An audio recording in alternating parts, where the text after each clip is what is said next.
Muy buenas tengan todos, espero estén pasando un excelente día y disfrutando del curso de verano con el doctor Miguel Lizardo. Hoy le vamos a hablar sobre el microscopio electrónico, mi compañera Stephanie Rivas y, como pueden ver, mi persona, John Rivas. Antes de comenzar a hablar sobre el microscopio electrónico debemos definir la palabra microscopio. Esta etimológicamente proviene del griego micro, que significa pequeño, y scopein, que significa ver u observar. Es decir, que el microscopio es un aparato que se utiliza para ver u observar objetos muy pequeños que no pueden verse a simple vista, y se llama electrónico porque utiliza electrones, ya que son los electrones los que sustituyen a la luz visible del microscopio óptico en el microscopio electrónico, y esto es porque tienen una menor longitud de onda. Ahora realizaremos un pequeño viaje a través de la historia, desde la aparición del microscopio óptico hasta la invención del microscopio electrónico. Todo esto comenzó en 1590, cuando Zacharias Janssen, quien era hijo de un fabricante de lentes, construyó el primer microscopio óptico, el cual estaba constituido por dos lentes. Y no fue hasta 20 años después, en 1610, cuando Galileo Galilei construyó y fabricó un microscopio que estaba constituido por dos lentes, una lente cóncava y otra convexa, muy parecida a la que había fabricado Janssen. Galileo aquí él pudo observar los patrones geométricos de los ojos de las abejas. Posterior a esto, en 1665, Robert Koch construyó un microscopio que estaba constituido por un lente objetivo y una lente ocular, y él, a través de esta, él pudo observar tejido, pelo y también cortes muy finos de corcho, en donde él vio unas pequeñas celdillas a las cuales denominó celulares, y posteriormente fueron llamadas células. Luego de esto, en 1673, Anton van Leeuwenhoek construyó múltiples microscopios ópticos, y con ellos logró alcanzar un aumento de hasta 300 veces. Pero ya en este entonces se había alcanzado el límite de aumento de los microscopios ópticos, y fue cuando muchos ingenieros se vieron preocupados porque querían mejorar el poder de resolución de estos microscopios, pero no se podía. Entonces contrataron a Ernst Abbe en 1590, quien propuso que el problema era la longitud de la onda, y que se necesitaba una fuente de radiación o de iluminación que tuviera una menor longitud de onda. Luego Louis de Broglie en 1924 descubrió que los electrones presentaban menor longitud de onda, y fue hasta 1933 cuando Ernst Rutschka y Max Canol construyeron el primer microscopio electrónico de transmisión, con el que pudieron lograr un aumento de hasta 400 veces. Por último, Manfred von Arden en 1938 construyó el primer microscopio electrónico de barrido. Posterior a esto se ha ido mejorando el microscopio electrónico, agregándole detectores de rayos X, detectores Auger, monitor, etc. Y se ha logrado incluso aumentos de hasta 500.000 veces el poder de resolución del ojo humano. Bueno, antes de comenzar a hablar detalladamente sobre el microscopio electrónico, debemos conocer algunos principios físicos y conceptos básicos de la microscopía electrónica. Estos principios son el electrón, la electrostática, el magnetismo y el poder de resolución. Ok, comenzamos con el electrón. ¿Qué es un electrón? Un electrón es una molécula que rodea el núcleo de un átomo y se caracteriza por estar cargada negativamente. Es a través de este principio que pueden ser desviados por campos magnéticos. y enfocados en un punto focal. Es importante hablar sobre los electrones, ya que estos son los que sustituyen la fuente de iluminación del microscopio óptico, que era la luz visible, por electrones en el microscopio electrónico. Y esto se debe a que presentan una menor longitud de onda. Como bien sabemos, la longitud de la onda es la distancia que existe entre cresta y cresta y valle y valle. Los electrones, como toda partícula, presentan una longitud de onda y esta depende de la velocidad. Por lo tanto, al aumentar el potencial de aceleración a, por ejemplo, 50 kilovoltios, podemos disminuir la longitud de la onda a 5 picómetros, que vendrían siendo 0,0005 nanómetros. Estos electrones tienen mayor energía, tienen gran energía y pueden atravesar un sólido de varios micrómetros, de varios micrones. Y los electrones, al atravesar, en caso de que este sólido sea un cristal, los electrones al atravesarla se van a difractar, o sea, y van a formar patrones de difracción que los podemos observar en el microscopio electrónico de transmisión. El siguiente principio es la electrostática y debemos conocer un poco sobre los fenómenos de esta, porque es a través de estos que se construyó el cañón de electrones, el cual es una parte fundamental del microscopio electrónico. Esto lo podemos explicar esquemáticamente a través de dos láminas, una lámina que funciona como cátodo y otra como ánodo. Estas se encuentran conectadas a una batería o una fuente de corriente eléctrica y son sometidas a diferentes potenciales eléctricos. Esta electricidad entre ambas láminas va a generar, en el espacio que se encuentra entre ellas, va a generar alteraciones de los principios físicos del espacio, produciendo un campo eléctrico. Este campo eléctrico va a acelerar los electrones desde el cátodo al ánodo. ¿Y por qué ocurre esto? Esto ocurre porque cuando una batería se encuentra unida a dos láminas, del polo positivo van a salir las cargas y van a entrar hacia el polo negativo. Es a través de este principio que se creó el cañón de electrones. El cañón de electrones está constituido básicamente por un filamento de tungsteno que tiene forma de V, que se encuentra conectado a un generador de corriente. El generador de corriente le va a aportar electricidad al filamento y este va a aumentar su temperatura hasta la incandescencia, y por emisión termoiónica se van a liberar los electrones que constituyen los electrones de los átomos que constituyen al filamento de tungsteno. Luego los electrones van a pasar hacia la lámina que se encuentra en el polo negativo, que va a ser el ánodo acelerador de los electrones, y en un primer tiempo los electrones van a ser acelerados desde el cátodo al ánodo, y en un segundo tiempo, el primer tiempo ocurre por atracción electrostática, y el segundo tiempo por repulsión electrostática. Los electrones son concentrados en un fino haz y son luego dirigidos hacia la muestra. El otro principio que encontramos es el magnetismo. El magnetismo lo podemos explicar a través de imanes. Los imanes presentan dos polos magnéticos, un polo norte y un polo sur, y también dos efectos, el efecto de atracción y el efecto de repulsión. La atracción ocurre entre polos iguales y estos polos se aproximan, mientras que la repulsión se presenta en polos iguales, la atracción ocurre en polos diferentes y la repulsión entre polos iguales, y estos se repelen. Además,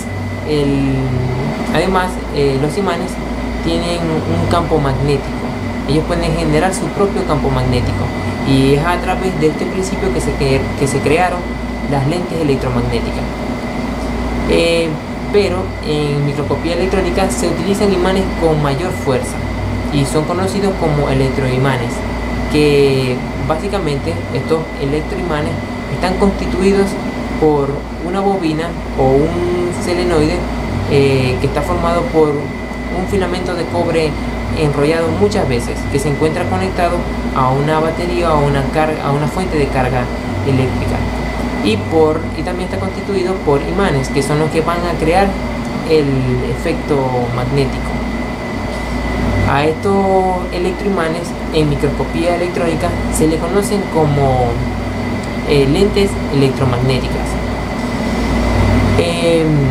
¿Y por qué las llamamos lentes? Bueno, esto es porque estas lentes, al igual que las lentes ópticas, pueden hacer converger, en este caso, electrones en un punto focal y luego las proyectas en un plano imagen. Ahora debemos entender cómo es el movimiento del electrón a través del campo magnético de las lentes electromagnéticas. Primero, aquí podemos observar una flecha que indica la dirección del movimiento de la dirección a través del campo, y esta otra flecha indica la dirección de fuerza del campo magnético. El electrón, al pasar a través del campo magnético, él va a sentir una fuerza que lo va a alar perpendicularmente a su dirección de movimiento y perpendicularmente a la dirección del campo magnético. Por lo tanto, va a presentar un movimiento helicoidal. Este es el movimiento, y esto lo va a hacer converger en un punto focal y luego lo va a proyectar en un plano imagen. Otra diferencia de las lentes electromagnéticas con las lentes ópticas es que en estas la imagen realiza una rotación de más de 180 grados, mientras que en el microscopio óptico es generalmente de 180 grados. El último principio que encontramos es el poder de resolución, y este se define como la capacidad que tiene el microscopio de poder diferenciar entre dos puntos que se encuentran muy cercanos, y depende del número de lentes objetivo. A mayor número de lentes, mayor es el poder de resolución, y a la longitud de la onda de la fuente de iluminación que ilumina el objeto, a menor longitud de onda, mayor es el poder de resolución. Y del índice de refracción, de la sustancia o la materia que se encuentra entre la lente objetivo y la muestra. Este material o esta sustancia puede ser aceite o aire. El índice de refracción del aceite es de 1.5 y el del aire es de 1. Y como el índice de refracción es proporcional al poder de resolución, mientras utilizaremos para aumentar el poder de resolución el aceite, ya que a mayor índice de refracción, mayor poder de resolución.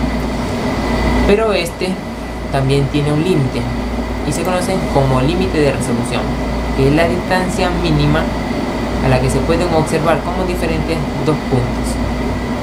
El límite de resolución de los humanos es de 0,25 milímetros, en el microscopio óptico de 0,25 micrómetros y el del microscopio electrónico de 5 angstrom. Ahora vamos a comenzar a hablar sobre los tipos de microscopios electrónicos. En realidad existen muchos tipos de estos microscopios, pero le vamos a definir detalladamente el microscopio electrónico de transmisión y el microscopio electrónico de barrido. En la parte superior pueden observar algunas imágenes vistas por el microscopio electrónico de transmisión y en la parte inferior por el de barrido. En la siguiente diapositiva le voy a explicar la estructura y la función de cada uno de estos microscopios. El microscopio electrónico de transmisión está constituido por un cañón de electrones, tres lentes electromagnéticas, la lente condensadora, el lente objetivo y la lente protectora, el portaobjeto donde va la muestra, una pantalla fluorescente donde podemos observar la imagen en 2D a través de una ventana de observación o un monitor. Bueno, comenzamos. Y también aquí le coloqué dos planos, un plano focal y un plano imagen, que son líneas imaginarias. El plano focal es donde convergen los electrones y el plano imagen donde son proyectados. Ahora, el cañón de electrones. El cañón de electrones, como ya les había mencionado anteriormente, está constituido por un filamento de tungsteno que se encuentra conectado a un generador eléctrico. En el microscopio electrónico de transmisión puede ser de hasta 50 kilovoltios, es decir, 5000 voltios. En este cañón se van a producir electrones de alta energía que van a llegar a la muestra. ¿Y cómo se produce?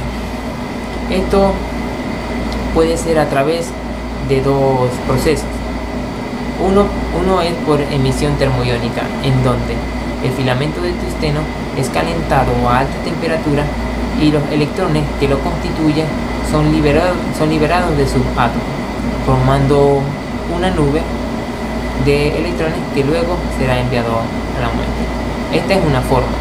También puede ser a través de emisión de campo, en donde una fuerza de campo electrostático extrae los electrones directamente del filamento de tungsteno. Luego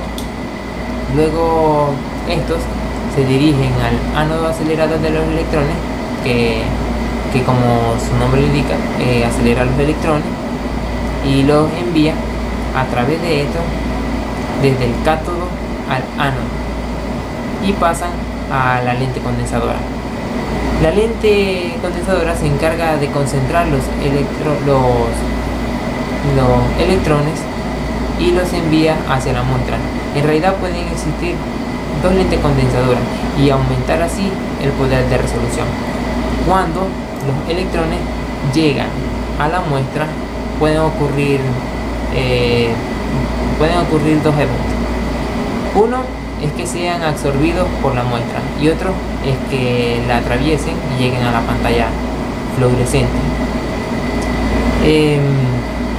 Cuando los electrones pasan a través de la muestra, estos lo hacen por medio de un orificio que aquí ven, que se conoce como la apertura limitadora, y esta tiene como función la de seleccionar los electrones que van a atravesar la muestra y van a llegar a la pantalla fluorescente.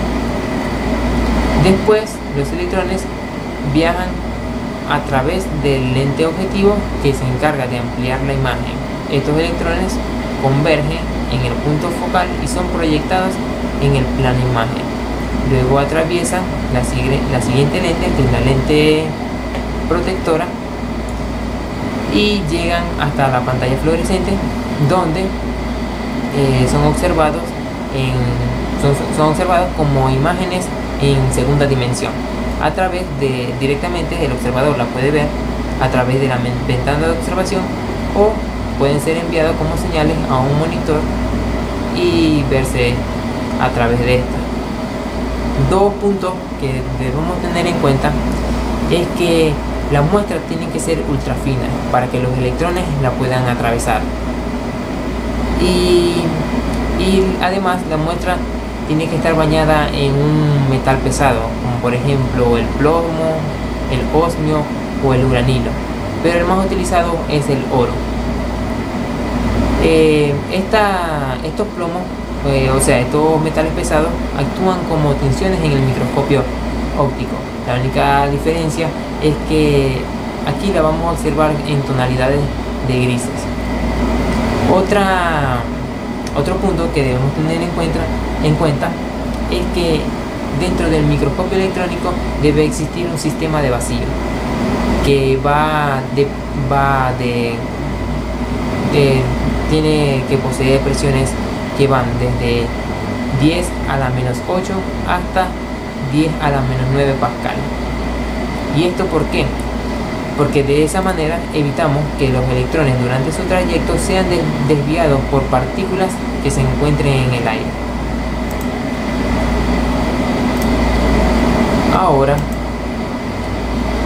Ahora continuamos con el microscopio electrónico de barrido. Este está constituido también por un cañón de electrones, el cátodo, el ánodo, acelerador de los electrones, la lente condensadora, un deflector del haz o bobina de barrido, una lente objetivo, detectores de electrones, donde tenemos detectores de electrones secundarios, detectores de electrones de retrodispersión y detectores de electrones de rayos X. También presenta un amplificador y un monitor.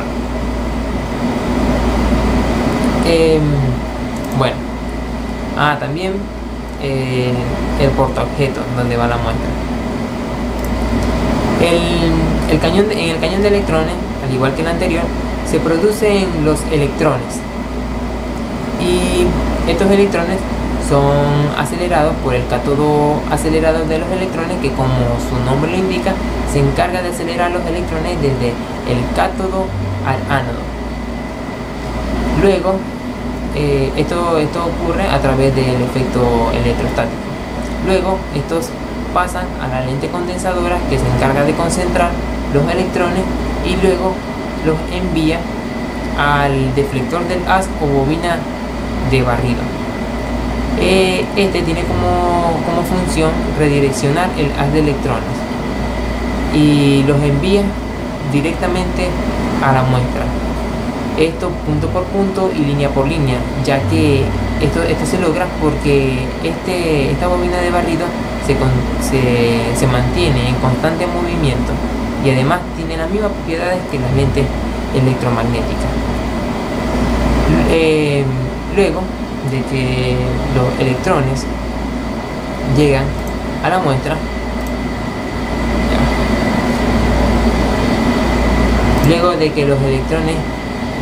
muestra, estos pueden presentar diversos eventos. Uno es que lleguen a la muestra y sean absorbidos y produzcan rayos X, electrones secundarios, como son los electrones de Auger, o incluso pueden producir luz visible, o pueden ser retrodispersados, como lo vemos aquí. Pueden ser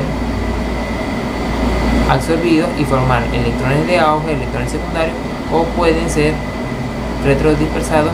Esto es cuando se reflejan o rebotan. Luego los detectores envían la señal hacia un amplificador que se encarga de amplificar la señal y las proyecta en un monitor donde serán observados.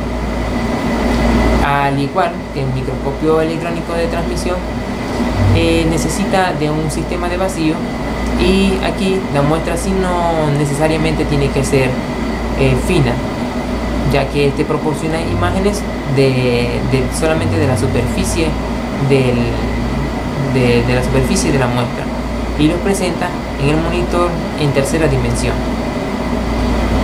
pero también necesitan estar bañadas en un metal pesado. Los electrones secundarios, tanto como los rayos X y los de retrodispersión, proporcionan información sobre la composición de la superficie de la muestra, y los electrones entre los electrones secundarios, que son los más frecuentes, encontramos los electrones de Auger, que estos van a proporcionar información de minúsculas partes de la composición de pequeñísimas partes de la muestra. Ahora les voy a mostrar algunas imágenes a través del microscopio electrónico de barrido. Aquí podemos observar pedículos humanos, mejor conocido como piojos. Aquí lo observamos con un huevecillo. Esta es la imagen del excoles de del Scolex de Titanium. Y aquí vemos un nematode siendo atacado por macrófagos. En esta imagen vemos la división del Streptococcus pneumoniae. Y esta imagen corresponde a un orificio producido por la aguja de una máquina tatuadora en la epidermis. Seguimos con las diferencias entre microscopio óptico y microscopio electrónico. El microscopio óptico, su fuente de luz es luz común, mientras que el microscopio electrónico son haz de electrones. El microscopio óptico, su resolución es de 1 picómetro a 1000 nanómetros, mientras que el microscopio electrónico es de 0,2 nanómetros y 2 angstroms. También puede ser de 3 a 5 nanómetros y 30 a 50 angstroms. El microscopio óptico, su observación puede ser ya bien sea directa y fotográfica, mientras que el microscopio electrónico es de pantalla. El microscopio óptico, su principio óptico son lentes ópticos, mientras que el microscopio electrónico son bobinas electromagnéticas. En el microscopio óptico, su aplicación son estructuras de células, tejidos, hongos y bacterias, mientras que el microscopio electrónico son ultraestructuras de células, de organelas, viroides e inclusiones virales. Diferencias entre el microscopio electrónico de transmisión y el microscopio electrónico de barrido.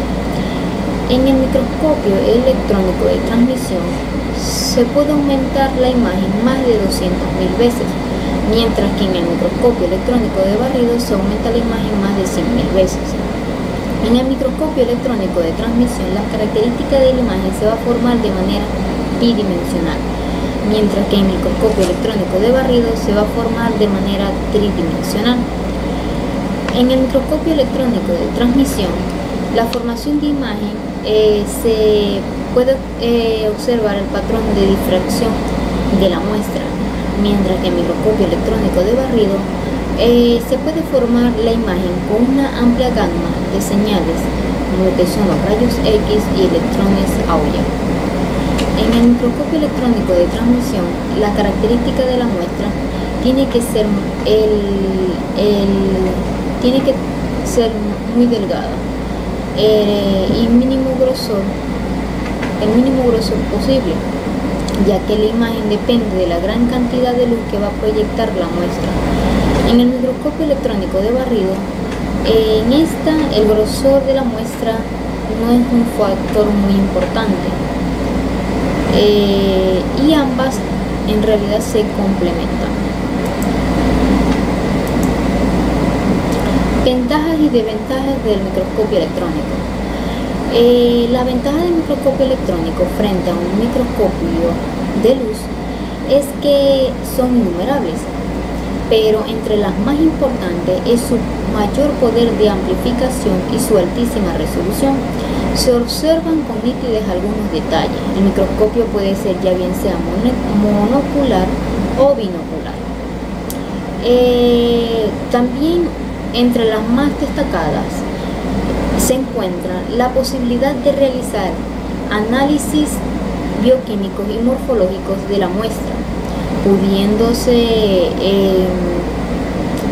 formar de forma repetitiva para efectos de comparación. En las desventajas es que es de muy alto costo, ya bien sea el equipo, su operación y mantenimiento. Incapacidad para analizar especímenes vivos y elementos orgánicos no conductivos, y necesita de un personal especializado. Continuamos con los usos del microscopio electrónico. Es un instrumento de gran utilidad en la investigación científica, médica y biomédica, gracias a su gran poder de aumento. En la médica, por ejemplo, en la bacteriología y microbiología, biología, medicina y entre otras. ¿Qué es la biomédica? La biomédica es el resultado de la aplicación de los principios y técnicas de la ingeniería, ya bien sea en el campo de la medicina o la biología. También nos ayuda en el estudio de enfermedades y farmacología. Uso del microscopio electrónico. Otro de sus usos es que nos va a ayudar a visualizar estructuras de gran magnitud, como lo que son los microorganismos, células, virus, muestras de biopsias y grandes moléculas, permitiendo así analizar un estudio morfológico a niveles superiores del microscopio óptico. Otro de los usos es que se utilizan generalmente en laboratorios de investigación, universidades, centros especializados. Los microscopios electrónicos permiten observar estructuras con gran detalle, aportando así la información necesaria para su función. A través de ello podemos explorar la naturaleza, mecanismos moleculares de la enfermedad, revelando la estructura de tejidos, células biológicas y proteínas. Gracias a la microscopía electrónica, se estudia lo que es la ciencia médica forense, que implica un análisis para proporcionar las pruebas para propósitos de crimen y de la ley. Se puede utilizar para analizar los detalles relevantes como lo que son los residuos de los disparos, las muestras de las fibras de las ropas, sangre y sustancias biológicas. Una de las aplicaciones típicas fue analizar el tejido, estructuras orgánicas e interacciones con el medio. Uno de los ejemplos en la ciencia médica forense es que se puede analizar bajo el microscopio tejidos y partes del organismo para identificar precisa causa de muerte de la persona. También podemos analizar el cabello para detectar si la persona tuvo ingesta de cianuro o si estuvo expuesto a una sobredosis de radiación. También se puede analizar vestigios químicos, explosivos y demás en las manos o tejidos de ropa de sospechosos de actos criminales, permitiendo así que los científicos forenses descubran más sobre la escena del crimen. Una de las importantes también es la falsificación de documentos. Podemos conseguir mejor precisión en el diagnóstico dental y mejor visualización de los detalles. Gracias al microscopio electrónico de barrido, ella va a estudiar la direccionabilidad de las varillas del esmalte dental que se encuentran localizadas aquí. También pueden analizar alteraciones que produce el ácido por la entrada de microorganismos y residuos alimenticios en la superficie vestibular de los dientes anteriores. Se adhieren microorganismos y residuos alimenticios en las fracturas y fístulas y ferulizaciones. Aplicaciones del microscopio electrónico en las industrias. Es muy utilizada con el propósito industrial para desarrollar nuevos productos, ya bien sea de uso y consumo. Gracias a las mejores e innovadoras sistemas de adquisición, podemos observar, medir y analizar microestructuras de aplicaciones industriales, tanto rutinarias como de investigación. Aplicaciones del microscopio electrónico, uno de sus ejemplos es en las industrias de electrónica. Son claves para el control de calidad en las partes electrónicas que sirven para la fabricación de pseudoconductores utilizando el desarrollo de circuitos integrados, los más importantes que son microchip y chip. Otro de los usos habituales es en el área aeronáutica, automotor, textil y farmacológicas. En el uso del microscopio electrónico en el análisis de recursos naturales se puede emplear para realizar materiales, siendo uno de los valiosos herramientas para el desarrollo de empresas mineras. Esto disminuye el riesgo de exploración y extracción de petróleo y gas, así ayudar a validar la entrada de determinadas zonas geológicas. Como ven aquí, este es una proyección del petróleo, pero está combinada con jabón. El oro, carbón, aquí está microscópicamente. En las partes de las empresas mineras también entra hierro, cobre, plata, zinc y plomo. Uso del microscopio electrónico en el análisis de recursos naturales es muy útil en la geología para realizar un estudio tanto morfológico como estructural de la muestra. En las geomineras es el estudio que se encarga de mejorar los procedimientos de las minerías. Las mineralógicas estudia las propiedades físicas y químicas de los minerales que se encuentran en el planeta. Las petrológicas es el estudio de la composición, formación y transformación de las rocas. Las cristalografías es parte de la geología que se encarga de estudiar, ya bien sea la forma y estructura de los minerales al cristalizarse. La panteología es la ciencia que estudia los seres vivos orgánicos que habitaron en la Tierra en las épocas pasadas, cuyos restos podrían estar fósiles. La arqueología es ciencia que estudia los cambios que se producen en la sociedad. Avance en microscopio electrónico. Está el microscopio cuántico, que nos permite ver estructuras moleculares de la superficie, el microscopio de efecto túnel, que puede alcanzar aumentos de más de 100 millones de veces. Está el microscopio de fuerza atómica, que puede alcanzar aumentos hasta 1000 millones de veces, permitiendo así ver las moléculas doble hélices de ADN. Avance en microscopio electrónico. Avance en microscopio electrónico. Está el microscopio cuántico, que nos permite ver estructuras moleculares de la superficie, el microscopio de efecto túnel, que puede alcanzar aumentos de más de 100 millones de veces. Está el microscopio de fuerza atómica, que puede alcanzar aumentos hasta 1000 millones de veces, permitiendo así ver las moléculas doble hélices de ADN. Para despedirnos, aquí le dejo el explorador con el Zen simulador, que es un simulador de un microscopio electrónico de barrido. Aquí pueden seleccionar algunas de estas opciones. Yo seleccioné insecto, luego me fui al ojo de la hormiga. Luego van a seleccionar el voltaje, el tamaño de la mancha, la distancia, y pueden ajustar. Aquí pueden ajustarle el brillo, el contraste, el foco, incluso realizar aumentos. Aquí podemos ver el ojo de la hormiga y aquí a mayor aumento.